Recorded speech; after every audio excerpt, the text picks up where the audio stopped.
You're watching Service Drive, exclusively on CBT News. Hey everyone, Jim Fitzpatrick. Thanks so much for tuning in to another edition of Service Drive right here at CBT News. There's been a lot of conversation recently around what Ford CEO Jim Farley said about the shortage of skilled labor in the automotive industry. Today, we are joined by John Frazier, who's a fixed operations director at Louisville Chrysler, Dodge, Jeep, BMW, Volvo, to talk more about the technician shortage, also his message to Jim Farley and what needs to change. So thank you so much, John, for joining us on the show today. Yeah, it's great to be here. Thank you. Yeah, you recently responded to Jim Farley's comments and mentioned that the issue isn't a shortage of skilled labor, but a shortage of respect. So I'm going to allow you to expand on your comment there. Yeah, it's the same thing we've been saying for years. My dad was a technician, and that's how I got in the business. And even in the 90s, I was watching the things my dad was going through. While I didn't quite understand it then, I totally get it now. And, what he faced then has just become this massive monster in the automotive business that is outrunning us. And it is a respect issue that has led to this shortage. And I think the things that I'm glad that Ford recognizes it. And many dealers are acknowledging this, and a lot of people are making some positive movement forward to address it. But there's got to be something drastic really quickly, or the future of servicing cars at dealerships, it's going to be tough. Yeah. So let's drill down on that a little bit. When you say that in terms of the respect, are you talking about compensation, treatment, hours, benefits? You're probably going to say all of the above. But yeah. But drill down on that a little bit. What would you like to see more of? It's certainly got to start with the compensation, with the benefit side of it. Okay. This is the first thing that has to be understood about the technician is it's the only dealership employee that shows up on day one with a tow truck and hundreds of thousands invested. That's very true. The years, that's very true. And the training. Everybody else shows up empty-handed. That's right. So, I think that demands a certain level of respect and, Sure. and understanding. And, the back of the house, the service department is not often placed where I believe it needs to be placed in the scope of the dealership. It's you can sell cars all day long. We even got, during COVID, sales departments got real thin. We were selling cars online.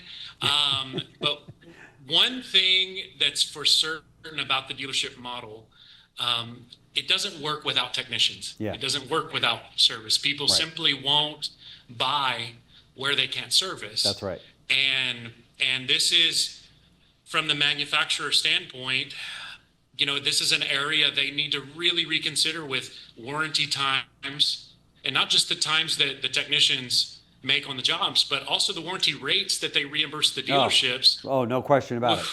Unbelievable. Yeah. Yeah. Which also determines the pay and the benefits that we're going to pay our technicians. That's right. Many of these times are often 40, 50% less than what the independents and things like that are charging. And, That's right. And so we've got to really drill into the pay. These guys are breaking their backs and busting their knuckles, and they're not here just for the fun of it. Most really good technicians enjoy what they do, but man, they're here to make a check and put food on the table. No question about it. Yeah, for sure. And so with regard to some of the things that you'd like to see in addition to the compensation, benefits, hours, working conditions, treatment, talk to me a little bit about that. Yeah, I don't believe any one side, the OEM or the dealer, is all at fault. I think we all play a role here in creating a culture, an environment where technicians not only feel valued, but we bring back the ability for them to really take pride in what they do.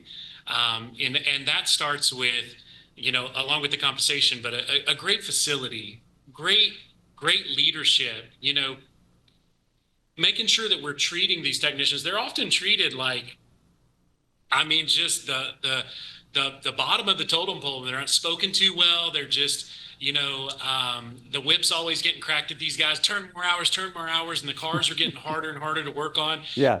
We've really got to look deep inside ourselves at the dealership level and see what are we investing into our technicians. I'm super blessed to be working at a dealer that this is our BMW shop behind us, but our other shops as well. That's incredible. The facilities are great. Yeah. Beautiful. The technicians, it's a place they want to come to work. Right. And they walk away feeling, man, I had a great day today. Yeah. And so we've got to invest on not just their bank accounts and how well they can stay afloat, but also their mental health and how good they feel about what they do. Sure. Yeah. In terms of what you'd like to say to Jim Farley on this directly, if you had an audience with him, and I'm told he gets it up and watches CBT every morning before he does it. No, I'm kidding. What would your message to him be from an OEM level? What can OEMs do? What can Ford do tomorrow or in 2026 to change this? Because everybody works for dealers, not necessarily Ford, obviously, but what can OEMs do? Oh man.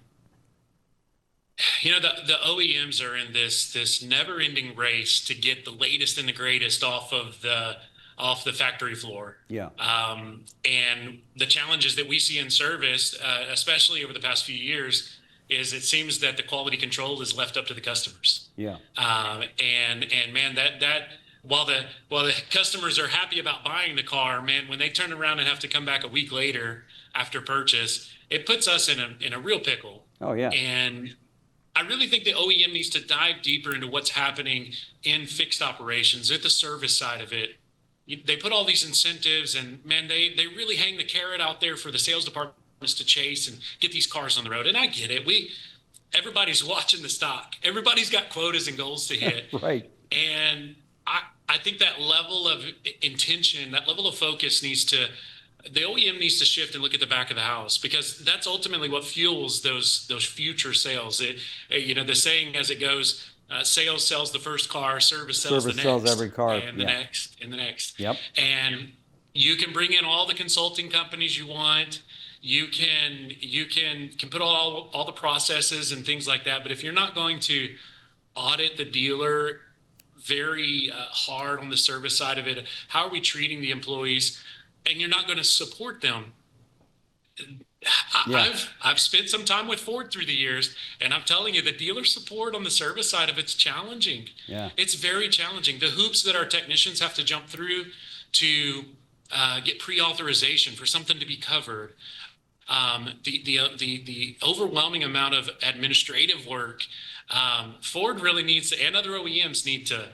Man, they need to streamline that and remove the obstacles. I think that's the biggest thing, is remove the obstacles. It used to be we used to say you could cut the dealership with a chainsaw, right? From fixed ops to variable ops and never hit anybody. Yeah. And there was always that, no, you need us. No, you need us. No, we're more valuable. No, and it just became this incredible, fight that was happening. Hopefully some of that has gone away, but not all of it, clearly. There still needs to be more appreciation, from the management, variable ops, the dealer side, to what's happening behind the dealership and the service department. And sure. What do we do during tough times, during 2008, 2009, during COVID, what do? We focus right on fixed ops. We go, okay, you got to pull us out of this. You got to get us out of this, right? And it's like, wow, where has all that love been all these years? Yeah.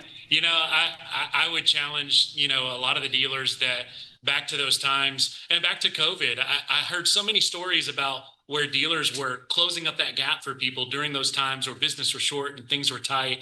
I would challenge dealers in these times where, what I'm asking Jim Farley to do, what I'm asking these OEMs to do, probably wouldn't make much sense to the investors, the money that's behind a lot of these OEMs. But I'm telling you, the dealers are going to have to get real creative to bridge these gaps. And we do that at our stores where it makes sense, where we have to, especially our Fraizer store. We bridge the gap with book time and warranty time. Those warranty times at Fraizer are very challenging.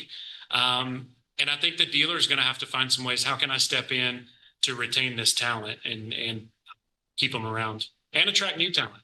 Yeah, there's no question. It's something that's got to be focused on and looked at from all sides: OEMs, dealers, GMs, management, fixed ops directors. I mean, there needs to be more attention paid to this, because we complain about 6,000 service bays without technicians. The NADA says we need 75,000 technicians right now to fill the void out there. So if that is the case, we're way smarter than this in the industry, folks. How come we can't fix this problem? We can build gorgeous dealerships and beautiful service centers and everything else. I mean, when the OEM says jump, the dealer says how high, right?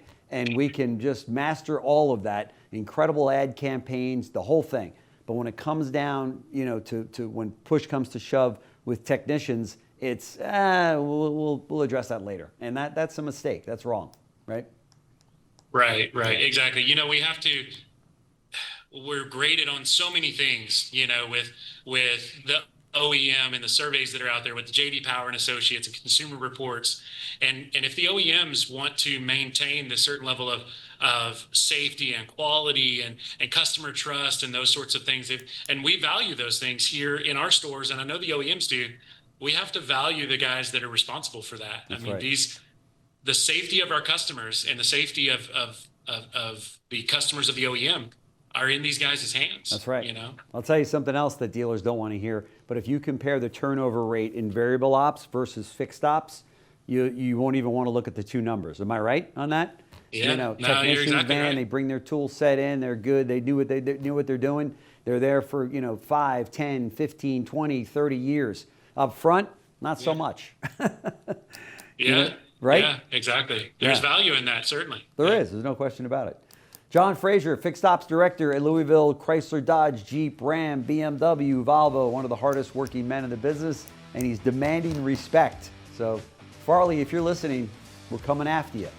So. Yeah. All right, man. Thanks a lot. I really appreciate it. Love to do a follow-up with you to see how things are working out here. Certainly. Thanks so much. All right, appreciate it. Thanks for watching Service Drive, exclusively on CBT News.